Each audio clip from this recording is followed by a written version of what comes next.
Olá pessoal, boa noite. Boa noite, boa noite. Como vão vocês?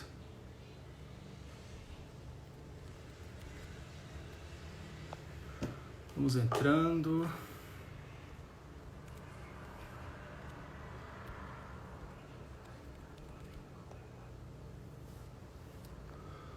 Boa noite a todos. Deixa eu colocar aqui o tema. Boa noite, pessoal. Hoje nós vamos conversar sobre um tema que é bastante pedido. TOD, a impulsividade, né, que é o transtorno de oposição desafiante.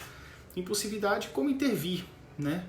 O convidado de hoje é o Dr. Clay Britz, do Instituto Neurosaber, neurologista, e vai estar com a gente aí. Deve estar entrando a qualquer momento. Vamos aguardar um pouquinho. E aí, gente, como é que vocês estão? Sexta-feira à noite, todo mundo em casa. Aguardando aqui o Dr. Clay entrar.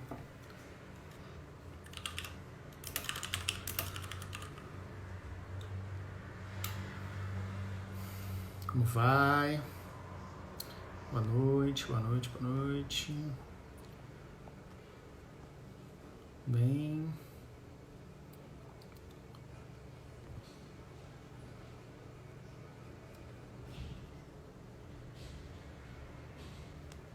Olha aí. Boa noite, pessoal. Estão me ouvindo aí direitinho? Cíntia, Karina, Thalita, Valdirene, boa noite, aluna nossa.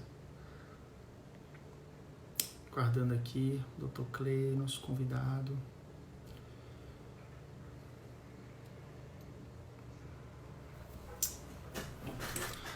E aí, pessoal, um tema que é muito pedido por vocês, né? Como é que tá aí a questão de ficar em casa com os filhos? Valdirei não tem tempo de participar das lives, muita correria. Eu sei como é que é. Tá todo mundo nesse barco aí, né? Aguardando aqui, já ouvi minha mensagem, deve ter entrando a qualquer momento. Ângela, Bruna, Mônica, Alessandra, boa noite a todos. É um desafio, né? Então fica de olho aí que a gente vai tirar muita dúvida hoje, tá? Tô aguardando aqui. O Dr. Clay já ouviu nossa mensagem. Deve estar entrando a qualquer momento aí. Boa noite, Juliana. Educamente. Oi, Tayana, boa noite. Tem relação com o TDAH? Porque minha filha tem muita resistência a obedecer regras. Em parte, tá? Existe sim essa comorbidade, mas nem sempre ser desafiador significa que você tenha um diagnóstico de TOD, tá? Isso aí a gente vai tirar essa dúvida hoje aí. O Dr. Clay tá chegando para isso. Ok?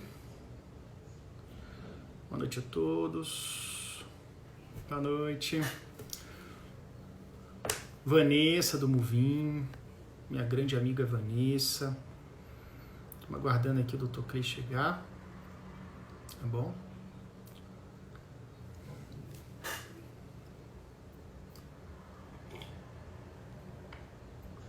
Deixa eu ver aqui.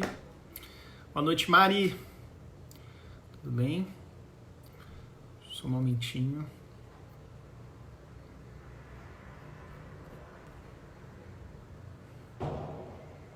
O Dr. Clay acabou de ver minha mensagem. Deve estar chegando aí a qualquer momento, tá, gente?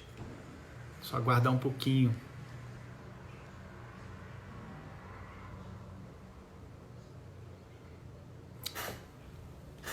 Deixa eu ver aqui.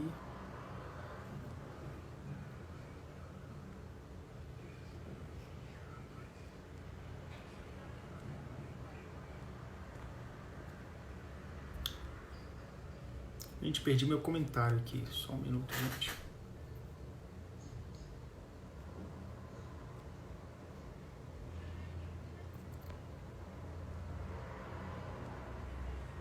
Vamos aí.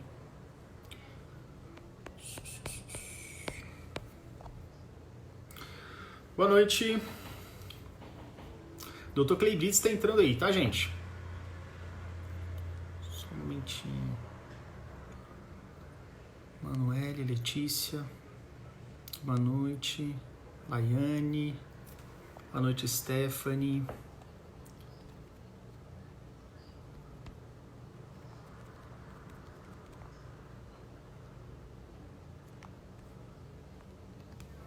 Boa noite, Ju. Elisa perguntando qual medicação eu tomo atualmente. Atualmente eu tomo isso aqui, tá? Que é a Ritalina de 10, a Ritalina Simples. Passado pelo meu psiquiatra aqui em Brasília, tá? E tenho tido pouquíssimos efeitos, tá? Eu já estou bem acostumado mesmo, só não posso exagerar na dose. Algumas vezes eu peco nesse sentido. Aqui. Vamos lá. Oi, Sinha Biggs. Você é de Brasília também? Como vai? Dr. Clay, boa noite. Como vai? Tudo bom? Olha, é uma coincidência. Vai, Dr. Clay, tudo bem? Também está fazendo nesse exato... Tô ouvindo bem. Você está me ouvindo bem? É mesmo? Tô ouvindo sim, perfeitamente. Ela está fazendo no Instagram agora. Meu Deus! Não, e aí, como é que você conseguiu? Não, então, não, mas ela está fazendo, acho que num canal, dentro de um canal de outro. Então, acho que ela não está compartilhando. Como a gente aqui, eu tô vendo. Né? Pois é, não, mas tá conseguindo, né? A gente tá conseguindo aqui fazer, então tá bacana ela tá demais. Na sala, eu tô no quarto. Que ótimo então, Dr. Clay. Mas tá também não tem problema. Ela deve estar terminando também. Não, mas beleza. A gente consegue fazer bem? assim? Dá para ouvir perfeitamente. Vocês estão ouvindo aí, gente? Vamos dar um joinha. Como vai? Isso, tudo bem? Podem sinalizar. Clay, a gente consegue tá fazer certo. assim? Eu tô até em Isso, pé, ó, gente, vamos criar nesse aviãozinho aqui, ó. Isso, tá perfeito. A sua imagem tá muito boa, o som tá muito bom. Vou apertar no aviãozinho, gente. O aviãozinho tá para mandar essa live para outras pessoas para compartilhar. Isso, muito bom. Dr. Clay, a nossa live de hoje ela é bem temática, tá? Foi por isso que a gente fez esse convite aqui, tá? Antes eu queria também que o Dr. Clay se apresentasse pra gente. Ele é neurologista infantil, ele é do Instituto Neurosaber. Oi, gente, tá? tudo bem? Isso, e Dr. Clay, gostaria também que você se apresentasse para a nossa audiência, para quem ainda não lhe conhece, e a gente começar a falar desse tema importante. Olá, gente, tudo bem? Isso, vamos falar de TOD de impulsividade associado ao TDAH. A gente sabe que são comorbidades irmãs, muito frequentes. Uma boa noite a todos vocês. Aqui é Clay Blitz quem está falando. Eu sou neurologista infantil do Instituto Neurosaber. Sou membro titular da Sociedade Brasileira de Pediatria e Paraná. E é um grande prazer estar aqui junto com o Yuri e o staff dele do TDAH Descomplicado, o seu público, os seus seguidores, para esse momento estar batendo um papo aqui sobre assuntos muito importantes. Bacana. Com certeza, Dr. Clay. Então vamos lá. Dr. Clay, a questão do TDAH, do TOD, né, associado ao TDAH, é de muita preocupação das mães, né? Principalmente das mães aí, e até que tendo essa questão da quarentena, estão enfrentando dificuldades com filhos que têm comportamento impulsivo. E na hora que eu cheguei aqui, a primeira pergunta que me fizeram foi: será que minha filha tem TOD? Porque às vezes ela é um pouco impulsiva, um pouco desafiadora, né? Eu disse para ela que nem sempre o diagnóstico do TOD cabe, né? Então vou falar um pouquinho sobre o diagnóstico, assim. O que você poderia dizer a respeito do diagnóstico do TOD em crianças e adolescentes? Isso. Eu acho que esse comentário que você fez inicialmente, né, que é uma dúvida que as mães têm frequentemente, é algo muito pertinente, porque as pessoas não sabem o que é um desenvolvimento normal de um desenvolvimento anormal para a idade. Na área de comportamento, isso é mais difícil ainda, Igor. Por quê? Porque o comportamento ele é extremamente variável de pessoa para pessoa e extremamente instável de acordo com os ambientes onde essa pessoa vive, onde a criança vive. Então, assim, às vezes a criança é muito agitada e impulsiva porque vive num ambiente que não lhe dá limite, que não lhe dá regras, vive num ambiente onde que não existe parâmetro, não tem horário para nada, os pais acham que a criança vai aprender sozinha determinadas coisas. Ela não vai aprender sozinha, né? Autocontrole, autorregulação, aptidão para regras e rotinas requer, em primeiro lugar, uma família que dê exemplo, né? Sim. Então, esse é o primeiro ponto. Eu sempre falo para os pais, a primeira coisa que a gente tem que fazer quando tem uma criança assim é mudar, é fazer o ambiente da casa ficar mais previsível, com horários, com rotinas, regras, com estabelecimento de uma disciplina. Se a criança, mesmo depois de 2, 3, 4 meses, a casa sendo assim, ela continua desse jeito, aí nós temos que suspeitar que deva, na criança, existir algum transtorno de neurodesenvolvimento. Entre eles, o TDAH.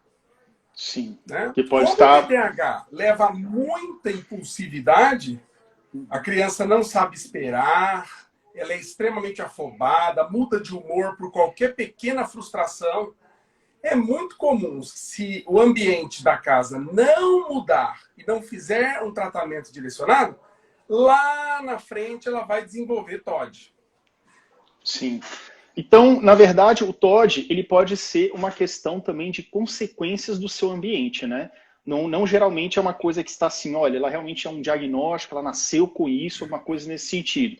Nós sabemos, Dr. Clay, que o TOD ele pode ser desenvolvido sim, através do ambiente, de como a família lida com as frustrações da criança, com as reações da criança, e também que e é um diagnóstico que ele precisa ser bastante específico, até para evitar, por exemplo, que pode ser uma simples frustração da criança não estar sabendo lidar com as suas próprias limitações, e às vezes ela fica muito ansiosa, ela fica raivosa de um comportamento insistente de desafio, né? Então, na hora de você dar um diagnóstico, algumas mães até perguntam para mim, mas comigo ele parece que tem TOD, mas com o pai ele é um anjo, né? A mãe até comenta assim. Então, o que você diria desse diagnóstico? Então, assim? A criança ela tem que ser em todos os ambientes? Então, aí a gente já começa a achar que não é TOD, né? Porque se dentro de casa, com algumas pessoas, ela não é assim, e com a mãe ela é porque a mãe não sabe dar limite. É uma mãe fraca, vamos dizer assim, frágil, né? Não sabe impor, não sabe usar de formas adequadas a sua autoridade, não se coloca como autoridade. Mas, vamos lá. O TOD, 20% dele é genético. 80% é ambiente. Então, tem aquelas crianças que, desde pequenininhas, quando elas nascem, primeiro ano, segundo ano, você percebe que já tem uma tendência a ser difícil, né? É aquela criança que é muito geniosinha, chora por qualquer coisa, uma criança extremamente se aborrece fácil, explosiva, agressiva, tem um jeito muito bruto de lidar com as coisas. Então, já é uma criança que naturalmente tem um perfil de comportamento que a gente chama disruptivo.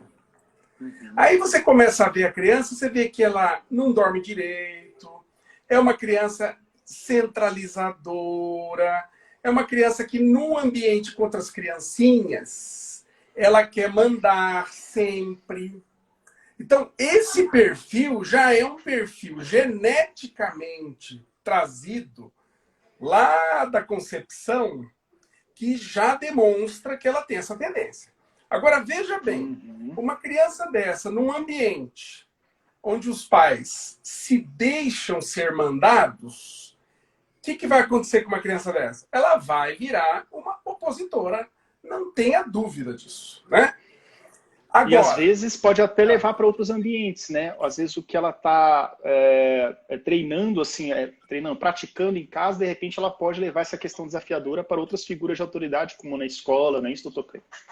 sim, pode se tornar uma líder negativa, né? Uma líder que acaba influenciando também os que estão em volta dela de forma negativa. Mas o principal de tudo, Yuri, é saber o seguinte, e todos que estão me ouvindo aqui, o TOD nunca começa na escola. Ele sempre começa em casa. Você não vai ver uma criança opositora na escola e boazinha em casa. Geralmente, antes de ela chegar... Quando a criança começa a ter sintomas de transtorno opositivo na escola, ela já vem tendo sintomas opositivos em casa há meses ou há anos.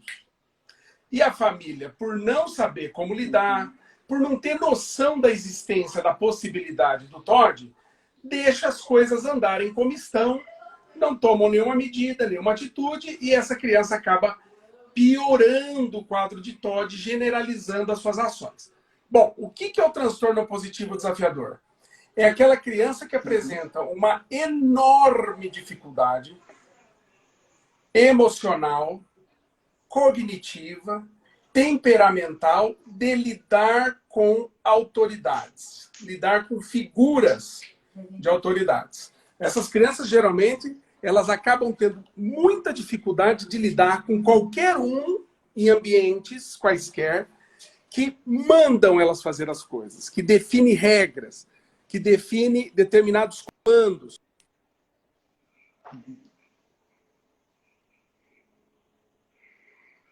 Doutor Clay ia sair do range.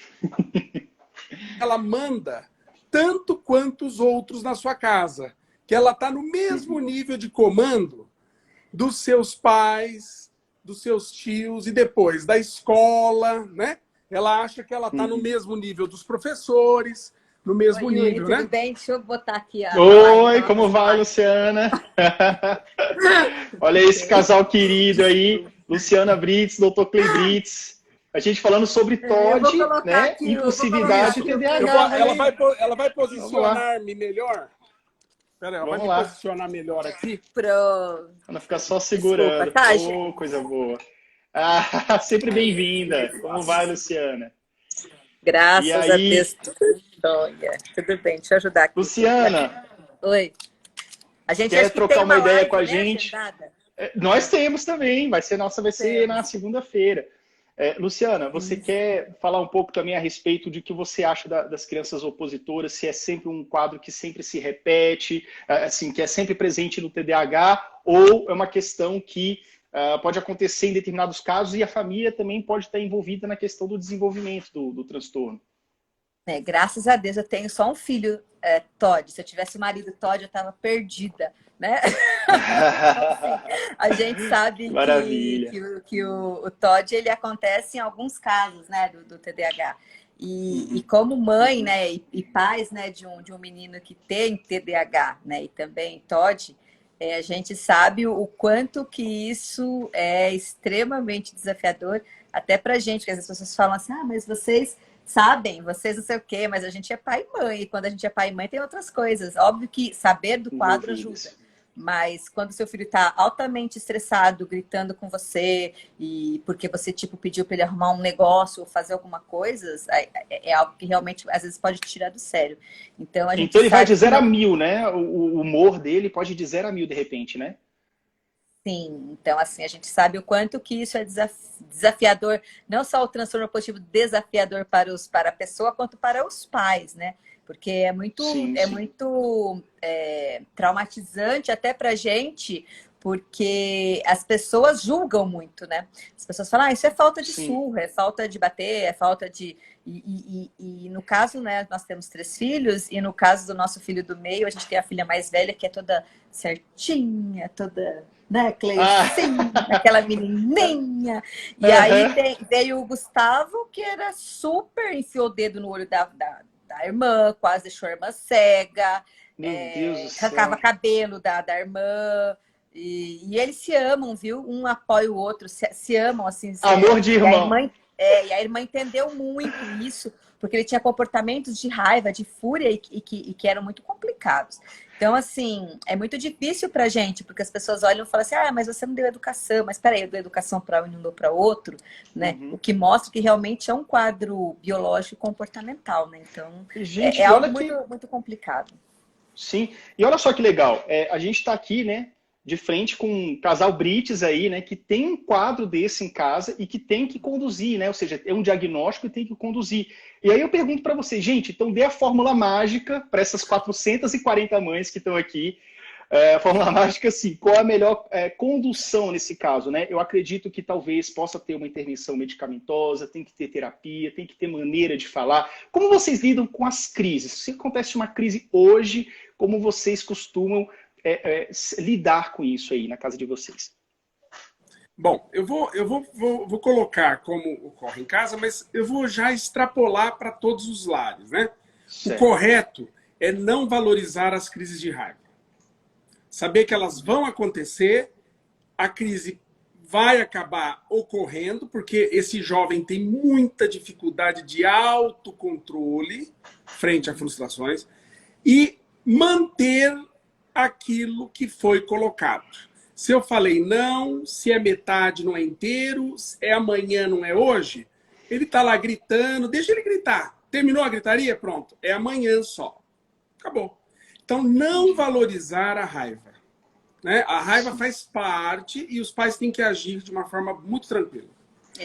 Isso não é fácil. A gente tem, né, às vezes acontece. Não, às hoje, vezes hoje menos do que antes, mas às vezes acontece. Tende a melhorar com a idade, então, é isso? Se você trabalhar desde pequeno, o Gustavo é tratado desde os 3 anos. Ele toma medicação desde os 3, ele faz fono, faz psicopedagoga, faz ele está terapia. tratado do TDAH desde pequenininho. E do TOD também. E depois do TOD nós introduzimos mais tarde, quando as coisas começaram a ficar um pouco mais difíceis. O que eu acho importante? Demonstrar para esta criança opositora o prejuízo que ele causa para si próprio quando ele toma essas atitudes extremamente teimosas. Né? Colocar de uma forma objetiva, mostrando para ele, tá vendo? Ó, se você tivesse agido de um jeito melhor, eu não teria gasto R$50 a mais. Você não teria perdido ponto na escola. Ou você tá vendo esse chororô todo? Aí é muito engraçado, porque o Gustavo, hoje ele chega e fala assim, até quando ele era pequenininho, né? Ele gritava. E aí assim, 1, 2, 3, 1, 2, 3, 1, 2, 3, 1, 2, respira, né? E aí, depois, o Clay, né, tinha muito essa coisa de chegar, porque ficava muito tecida, muito pra fora. Porque, assim, tem mãe que fica assim, não é fácil, não, é difícil mesmo, a gente sofre mesmo, dá vontade de chacoalhar, dá vontade de surtar de tanta raiva, porque eles vão indo no teu limite numa hora que você não aguenta mais. E isso eu não tô falando assim, nossa, porque eu podia fazer a boa moça. Mas não é, os pais sofrem muito com isso. Sofrem. Mesmo. Mas a gente tem que respirar até 10 mil. E assim, e aí depois ele chorava, gritava, daí ele vinha, o Clay falava, e daí, o que você achou disso? Aí falava assim, pai, eu não precisava ter feito isso. Convite à reflexão, né? Olha só que legal isso aí, poderoso. Tem que ter esse convite à reflexão. Isso é muito importante. Porque você trabalha ele olhar para si e ver que ele não precisava ter feito aquilo. Então, assim, isso eu acho que é o mais importante, sabe? Tem muito pai que ignora essa parte, né? Não. E valorizar quando eles estão quietos, no sentido assim, que eles estão fazendo as coisas certinhas, quando eles estão, igual aqui em casa, hoje está todo mundo em quarentena, então um tem que lavar a louça, outro tem que secar a louça, então aqui a gente distribui as tarefas, né? E aí, Gustavo, tá mandando secar a louça? Eu não vou secar a louça! Secar! E aí você vai pelo racional, parará. Até falei, pô, filho, quando a mamãe falar, tem que ir na hora. Ele olhou pra mim e falou assim, então, já tá tudo guardado a louça. Eu duvido. Fui lá, nossa, filho, desculpa, tava guardada mesmo. Desculpa. Então, esse é um ponto interessante. Outro ponto é essa questão da louça, né? Às vezes a gente também acaba querendo que os filhos opositores respondam da mesma forma que nós respondíamos aos pais. Né? A gente era muito subserviente. E os filhos de hoje não são tanto. Então, assim, ele não quer enxugar a louça. O que a gente faz? Eu lavo a louça e você enxuga. Então, cria situações onde 50% fica para você e 50% para ele. cria uma situação que ele fica inibido de tomar uma atitude opositora por si, porque você fez parte do processo. Sim. Né? E doutor Clay, isso também é uma questão de você respeitar a criança, né? A gente, às vezes, o pai ele tem uma necessidade de se colocar como uma figura de autoridade. De fato é. Mas o fato de você ficar ali, vamos ficar na mesma altura aqui. Lógico, não é estatura, mas vamos ficar na mesma altura aqui. Tudo bem. Você está achando ruim de secar a louça, mas eu lavei. Você acha que é justo eu lavar, sua irmã ensaboar e você não secar? A gente não é uma família? A gente não é um grupo que tem que se cooperar para andar junto? Isso mesmo. E aí você vai usando... É tranquilo, não é na marra, é tranquilo. Nossa, é verdade, eu vou fazer minha parte aqui. Então você vai dobrando a criança com uma questão de uma conversa, uma questão assim, com argumentos, né? Com argumentos tranquilos. E outra coisa que eu achei também é o seguinte, a gente não pode esquecer que muitos pais, que às vezes se irritam com crianças que podem ter o diagnóstico do TOD, ou são meramente bastante impulsivas, são também pais TDAH, né? A gente está lidando aqui com famílias que muitas têm TDAH, os pais, a mãe e tal, e a gente sabe que a gente também é impulsivo. Então, assim, a criança nos irrita e na impulsividade você quer logo virar a chinelada, né? o que não é recomendável, mas assim, você respirar, você treinar assim, ok, ele está fazendo o chilique dele, eu vou parar, vou esperar, vou continuar, vou ignorar e depois vou usar o argumento. É muito melhor do que você querer ter uma atitude impulsiva e impositiva com aquela criança, né? E aí você apaga o fogo com a gasolina, né? O que não dá muito certo, né? Exatamente. Uma coisa também que eu acho interessante, eu quero até ouvir a opinião de vocês a respeito da palavra dos pais. Porque a gente está falando aqui num nível até um pouco mais da psicologia, assim, né? Com a criança. Mas é o seguinte, por exemplo, se você, o pai, quer exercer sua figura de autoridade, não necessariamente tem que ser no grito ou na palmada, qualquer coisa do tipo, mas você ter a sua palavra ser lei. Ou seja, ó, gente, a nossa missão é o seguinte, eu molho aqui, eu enxago, outro ensaboa, outro seca, entendeu? Essa é a regra, né? Então, assim, apenas cumpra, a gente não tá negociando, né? A gente tem que ser assim, a palavra dos pais tem que ser lei, tem que manter, não é isso? O que vocês acham? Sim, e todo mundo, inclusive os pais, seguirem essa regra. Sim, bacana. E uma pergunta aqui, quando a questão do TOD não é tratado, não é levado em terapia, não é levado adiante, assim, podem trazer prejuízos se os pais deixam aquela situação virar uma bola de neve? Eu já ouvi também a questão do transtorno de conduta, né, que muitos dizem que é uma evolução do TOD. Queria que vocês falassem um pouquinho sobre isso. A evolução natural de um jovem que tem TOD, que não é tratado, tem vários desfechos. O primeiro desfecho é baixo rendimento escolar. Eles têm dificuldades muito grandes na escola, não só por rendimento em si, porque tem que deixar muito claro isso para todo mundo que está nos ouvindo. 50% das crianças com TOD têm TDAH. Vamos guardar aí? Metade 50%. Das crianças que têm TOD tem TDAH. E o TDAH é o grande causador dos prejuízos de uma criança que tem TOD com TDAH na escola.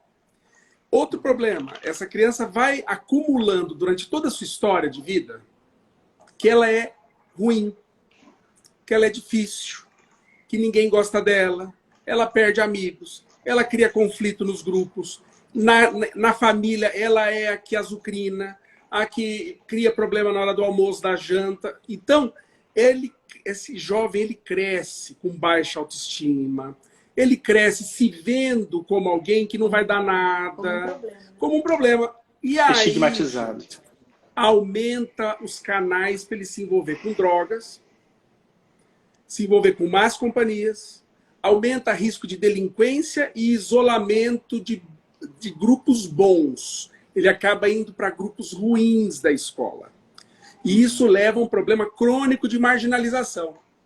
Daí, para virar um transtorno de conduta, é um passo.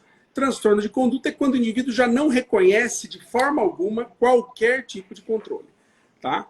E aí acaba sendo aquelas pessoas, aqueles jovens que a gente vê muitas vezes, que saem por aí quebrando tudo, não tem respeito nenhum pela vida humana, não tem respeito por pessoas, por coisas que são dos outros, né? E aí, lógico, vira uma situação quase irreversível. É fora do controle, né? E nesse caso, doutor Clay, quando chega numa situação dessa, inclusive uma mãe me procurou no inbox há 2 dias atrás, dizendo isso. Olha como ela contou a história. Ah, então, meu filho, ele sempre comparava com o irmão mais velho, que eu deixava o irmão mais velho sair e não deixava ele. Só que o irmão mais velho não tinha o TDAH e ele tem. Isso é só uma das diferenças. E aí, o que acontece? Ele, por ter TDAH, nós já sabemos a questão da maturidade cerebral, né? Que ele é um pouco mais atrasado, 3 anos, até 4. O menino, ele era muito ingênuo. Então ele saía para a rua, começou a se envolver com o pessoal do skate, segundo essa mãe relatando, né? Os skatistas ali da rua, ela falando desse jeito. E essas pessoas ali parece que não eram muito boas pessoas e ele começou a se envolver, ele começou assim, eles começaram a usar ele de alguma forma, né? E agora ele fuma maconha e tudo tá nas drogas e ela tá desesperada. Parece que o menino tem 15 anos e já tá assim, numa situação que ela não consegue ter controle, ela não consegue levar ele pro psicólogo, ela não consegue levar ele pro neurologista e ela tá realmente desesperada. A gente sente muito, né, esse tipo de situação. E eu gostaria até de saber qual que seria a opinião de vocês se chega uma situação dessa, se você acredita que tem algum tipo de intervenção que a gente possa tentar fazer, não é mais uma criança que você pode carregar, né? O que vocês acreditam nesse caso? Tem assim? vários casos assim. Então, né? existem algumas terapias que estão começando a surgir como linha de ação para trazer esses jovens de volta, né? Uhum. Uma delas é a terapia cognitivo-comportamental dialética. Ela tem sido muito interessante para esses jovens que já estão praticamente nessa fase. O segundo ponto você falou que ele tem TDAH. Ela falou. Está tratado? Está medicado? Esse menino vinha fazendo o tratamento do seu TDAH?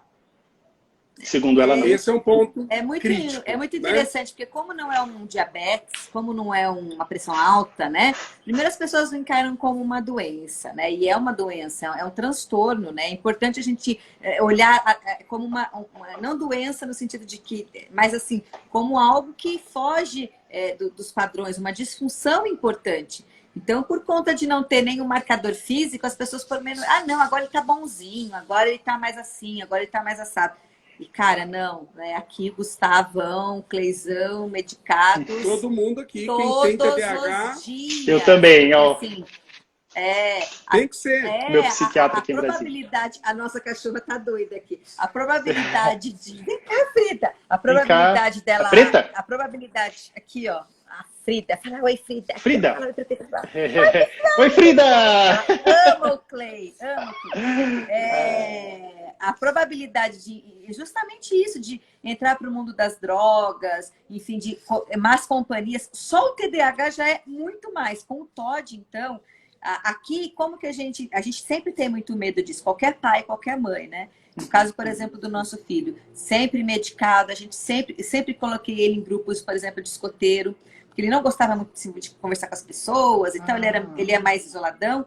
Grupo de escoteiro, vai para a igreja, sim senhor, todo domingo no culto, participa de coisas da igreja, não porque indo para a igreja não vai, não, mas a questão de você ter um norte religioso, ter uma comunidade, comungar de fé, de princípio, de valor, entende? Não é a questão da religião em si, né? Mas a gente pensar desta forma, já tem até trabalhos que mostram isso. Sim, em vez de ele estar indo para grupos que vão falar coisas que não vão ser boas para ele, é melhor ele participar de grupos que falem coisas que ajudem ele a refletir o que ele faz, a ter um pouco de noção de autopiedade e de piedade dos outros, noção de misericórdia, noção de boa conduta para trazer bons resultados.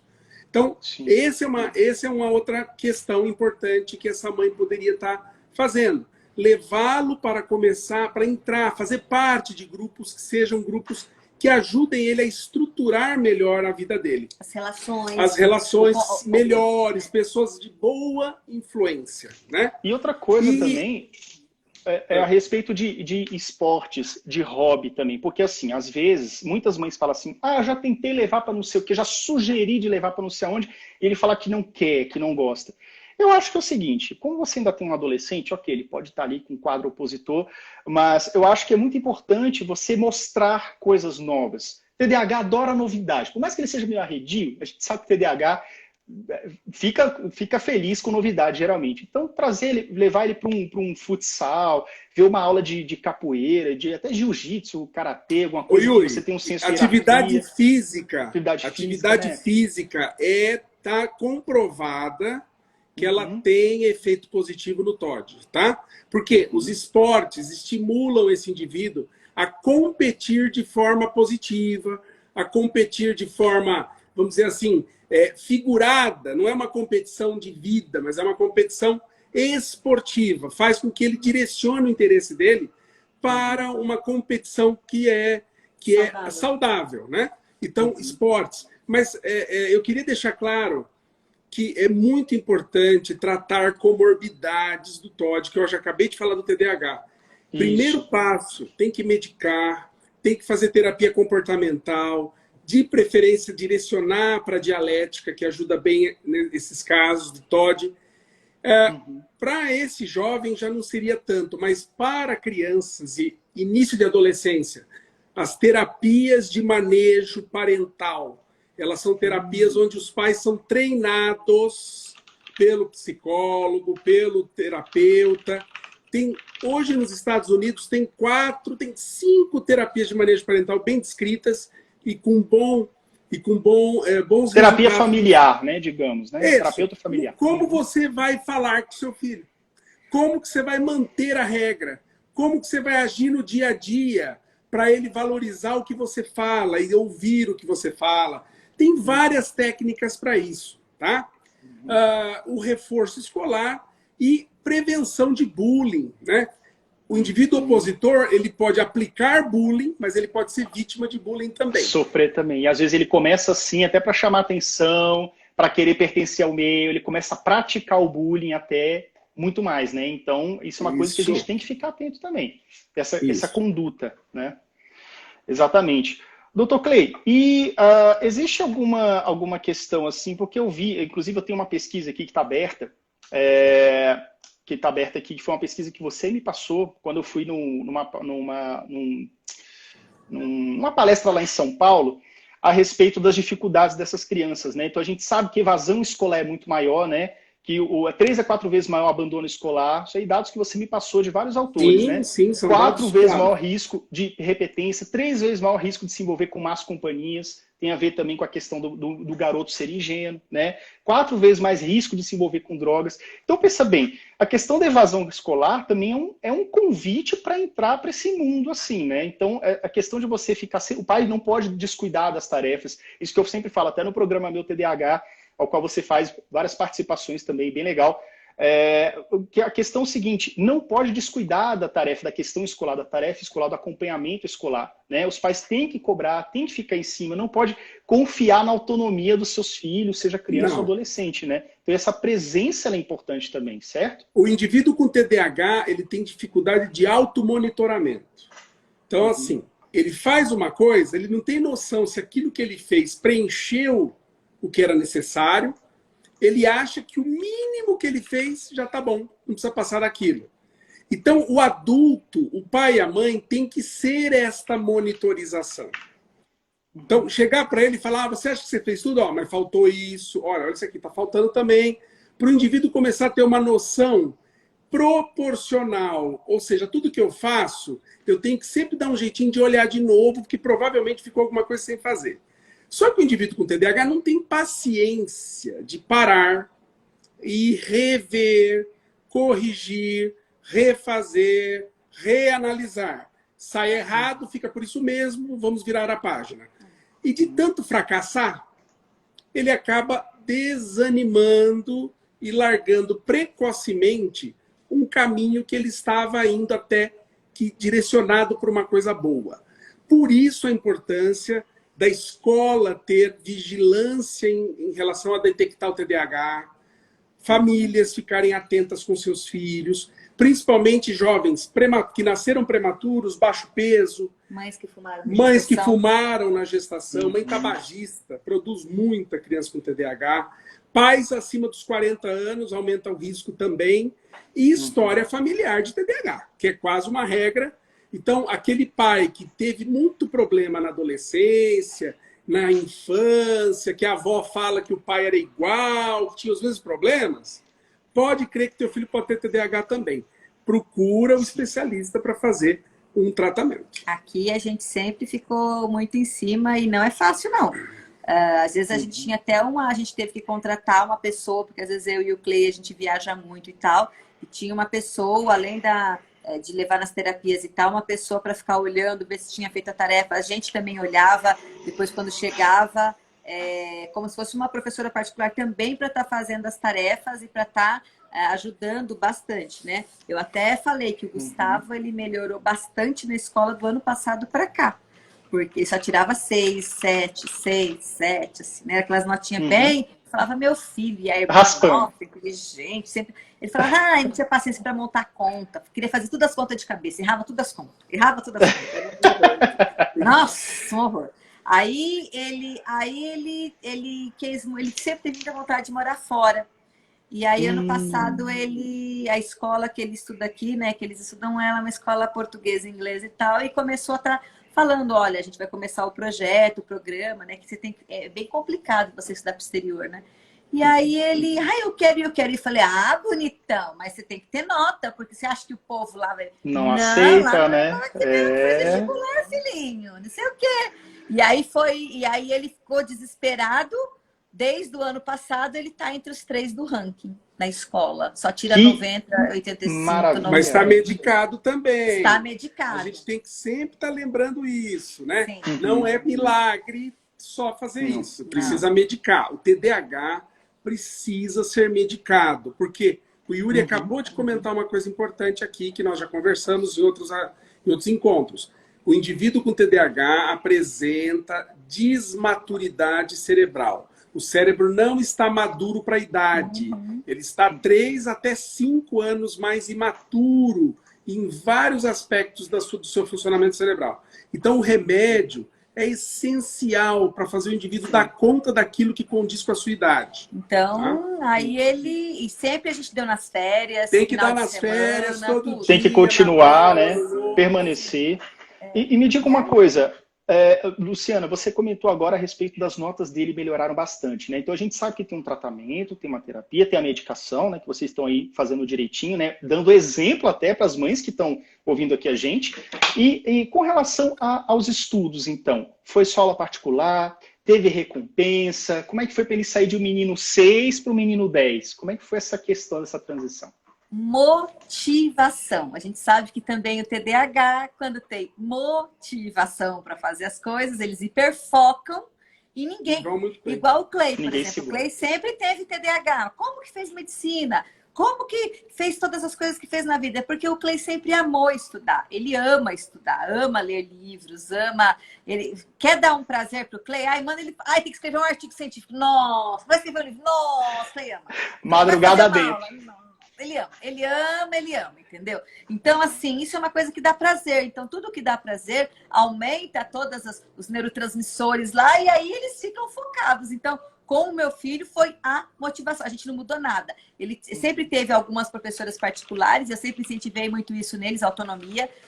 Desde que ele entrou no primeiro colegial, eu tô com dificuldade em matemática. Ó, o número tá aqui, se vira, e né, corta cabelo, se vira. Que legal. Não, sempre. Você não sabe pedir pizza? Então tá aqui, ó. Liga pro seu professor e vamos lá. Mais ou menos isso mesmo. Você não sabe procurar no Google um monte de joguinho? Então se vira que você vai saber jogar também. Então, assim, então eles sempre se organizaram muito em relação a isso. Mas eu acho que foi muito mesmo a motivação, né? Dele poder. E aí, tipo assim, ele começou a ver que ele começou a tirar nota alta. Eu falei, tá vendo? Por que você não fez isso antes? Aí eu falo, meu filho, não precisava sofrer, não precisava passar por isso. Legal. Não. Então, assim, ele quer fazer economia, né? Ele quer fazer economia e vai prestar para algumas universidades americanas aí. E eu sempre falei muito para os meus filhos que eles têm que fazer o que o coração deles quer, né? O que eles têm vontade de fazer. Não importa o que for.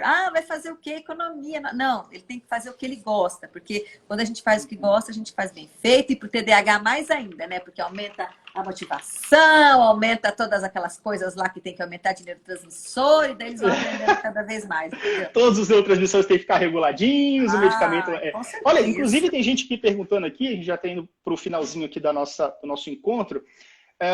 2 perguntas. Primeiro, eu quero dar o meu parecer sobre aulas particulares, tá? Gente, foi o que salvou muito da minha vida escolar. Eu sei que eu poderia estar nessas estatísticas da repetência, da evasão. Minha mãe ali, com sacrifício, a gente morava num apartamento, no prédio da frente tinha uma senhorinha, chamava Dona Mercedes, ela até já é falecida. Mas eu tenho muito carinho ela porque ela me deu aula, acho que da 6ª série até o 1º ano, tá, do ensino médio. Então ela me ajudava bastante, assim, e ela, assim, cobrava mais em conta e tudo a gente fazia ali, e ela me ajudou muito. Então isso me ajudou a superar essas dificuldades escolares, tá? Então, professor particular, quem puder, gente, e o filho tiver inclusive, com dificuldade... deixa eu aproveitar. Professor particular, aluno com TDAH, que está muito atrasado na escola, atrasado nos quesitos de leitura, escrita e matemática, aula particular é o melhor caminho, tá? Quem puder. Por quê? Porque o indivíduo com TDAH, ele foca melhor, ele se atém melhor em um ambiente com uma pessoa do lado dele, tá? Então, as aulas... Não é aula em grupo. Não, aula em grupo é pior para eles. Porque eles entram na mesma vibe das aulas da sala de aula. Então, é melhor fazer a atividade de aula particular, tá? Sempre é melhor. Sim. Certo. Então, a gente sempre fez a aula particular com o Gu, né? Sim, sim. Porque tem alguns momentos do ano que tem mais conteúdo, tem períodos da escola que tem mais tarefa, e a gente vê que mesmo medicado, às vezes não dão conta. Então, e é o que a o gente pai e fala. a mãe, se o pai ou a mãe estiver mais disponível, seja esse professor. Se não tem essa disponibilidade, o caminho é estar contratando alguém. Eu chamei lá o Gustavo, vem cá falar oi pro pessoal. Gustavo, esse é o nosso filho do meio. Fala oi, filho. Oi! Fala, Gustavão, tudo bem? Beleza? E aí? Tudo bem? Bem, Quantos anos você tem? Quantos anos, Gustavo? 17. 17. Caramba. Tá no ensino médio? Como é que é? Já passou? Tô no ensino vestibular? Como é que tá o negócio? Vai fazer eu medicina? vou prestar pra fora. Ah, não, medicina, nem penso em fazer isso. Tá certo, né? É isso aí. E tem que seguir aquele teu sonho, cara. Vai fundo aí. Ele gosta, Parabéns. né? Muito bem. Economia, isso aí. Pois é, e aí o que acontece? Perguntaram aqui também, já chegando aqui na última pergunta, medicação na quarentena. Eu não preciso nem responder, vou deixar vocês responderem. Ah, preciso da medicação na quarentena? E aí, então, gente? Tem que manter. Por quê? Porque o TDAH, gente, afeta não só a vida escolar, mas o relacionamento com o pai, com a mãe, o cumprimento de regras e rotinas da casa, altera o humor. Esse indivíduo é extremamente desorganizado mentalmente e dentro de casa também. Gente, não queiram ter um TDAH não medicado nessa quarentena. Ninguém merece. Por favor, não dá. Não. Tem que manter a medicação todos os dias. Nem ele, vocês, pais e mães também não. Não. E olha, isso é uma coisa importante. A mãe ou o pai que tem TDAH tem que tratar. Porque como que você vai dar conta de um filho com TDAH tendo TDAH não tratado? Não dá. Sim, a gente não tem tolerância, fica difícil. A gente não tem paciência, a gente não conversa os detalhes que são importantes, esquece o que tem que orientar para o filho na hora que precisa. Então, eu sou portador, eu sei como é que funciona. Eu também, é a mesma coisa. Eu, como eu falei aqui, mostrei minha cartelinha aqui que está metade utilizada, meu psiquiatra, o Dr. Flávio, me passa a Ritalina de 10, que eu me adaptei melhor e faço realmente o uso regular. E aí, gente, uma coisa até que eu queria comentar com vocês, é para não alterarem a dosagem. Eu tive um problema agora, doutor Kleber, uma confissão aqui de um adulto. Há uns 5 dias atrás eu estava no trabalho, chegou muita gente na sala, eu queria focar, eu achei que não, vou multiplicar isso aqui porque eu vou focar mais.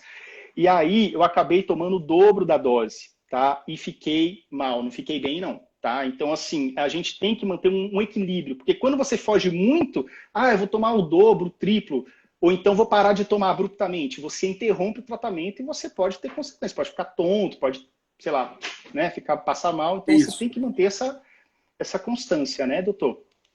Isso, tem que manter. É isso aí. Mantendo a constância, os efeitos colaterais chatos da Ritalina, por exemplo, eles vão embora. Um mês e meio, não tem mais nada e acabou. Se ficar parando e voltando, os efeitos colaterais de introdução voltam. Sim, então tem que manter a constância, tá, gente? O tratamento é assim. E lembrando, né, doutor Clay, que o início do tratamento podem ter alguns efeitos colaterais, mas não se preocupar, porque a tendência, se você manter a tendência, eles sumirem, né? A tendência é estabilizar. Isso, Então, tem que sim. aguentar umas semanas ali, tranquilamente, né? E confiar no seu médico também. Doutor Clay, uma última pergunta que mandaram aqui para mim, mais de uma pessoa mandou, eu achei importante, qual que seria a sua opinião, é uma pergunta recorrente, a respeito do neurofeedback. O que vocês acham a respeito do neurofeedback para quem tem TDAH? Olha, as evidências científicas mostram o seguinte: o neurofeedback ele tem sido útil principalmente quando está associado à terapia comportamental e à medicação. Uhum. Isoladamente, o neurofeedback não ajuda como nós gostaríamos para cobrir todos os sintomas e os prejuízos do TDAH. Segundo, é um recurso mais para o déficit de atenção do que para hiperatividade e impulsividade. Então, para aquele jovem que é hiperativo e impulsivo, o neurofeedback não vai trazer aquele resultado. Vai trazer mais para o déficit de atenção. Tá? Bacana. Então, gente, é um tratamento complementar, tá? Porque às vezes as pessoas vendem como se fosse uma espécie de cura. A gente sabe que não tem cura, é um transtorno. Não, e outra, mas... vamos analisar bem. Aonde a gente acha o neurofeedback, Yuri? Em cidades grandes. Se fosse assim, como é que nós íamos tratar e ver bons resultados em jovens que moram em lugares totalmente longínquos e que não existe neurofeedback? Estão indo muito bem. Então, tem casos que o neurofeedback é muito importante. Ajuda muito. Mas não pode deixar a medicação e a psicoterapia de lado. De forma alguma. E manter ali, confiar no médico, manter ali a dosagem, a prescrição médica e aquela coisa, né? Existem medicamentos que às vezes você pode não se adaptar, às vezes pode ter uma troca de dosagem, uma troca até de química, né? Você pode alternar para o Venvan, se for o caso, que também é muito bom, muito passado e tem resultados excelentes também com muitas pessoas, né? Mas é isso, é você confiar no médico e seguir o tratamento, tá bom, pessoal? Gente, então eu agradeço bastante aqui a participação do Dr. Clay, agradeço bastante a participação da Luciana Brits aqui com a gente. Luciana, na verdade é dia 14, tá? Acho que é na terça-feira às 20... Isso, dia 14. Terça-feira às 20 horas a gente vai falar sobre TDAH e transtorno de aprendizagem, tá, gente? Então não perca que vai ser uma live especial. Ótimo. Tá bom? Muitas comorbidades aí pra gente debater, tá bom? Muito obrigado, Dr. Clay, Luciana, e a gente vai conversando. Valeu, um abraço, um beijo e até mais. Tchau, tchau. Até, gente. Um abraço. Bom final de semana.